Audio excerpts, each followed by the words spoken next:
هانتوما بنات بالنسبه للافكار ديال الصيف والاكلات ديال الصيف. اليوم شاركت معكم، غتلقاوني حطيت لكم هذا الدجاج المشوي في الفران كيجي رائع، ضروري خصكم تجربوه. غادي تلقاو في الوصفات اللي قبل. ومع هذا الروز هذا اللي كيجي منسم بالزبده.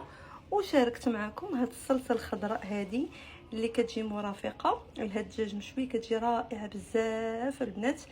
لا مع الدجاج مشوي لا مع اللحم مشويه كتجي رائعه.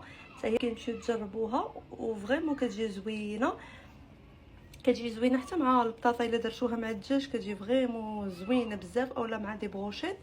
وهذا الدجاج هذا شوفوا كيفاش كيجي، راه كيجي فريمون زبده. شوفوا دايب دايب،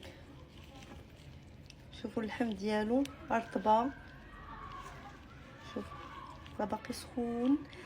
فريمون ضروري خصكم تجربوه وتردوا عليا. وهذه فكره من افكار ديال الغدا ديال الصيف كتجي زوينه فريمون.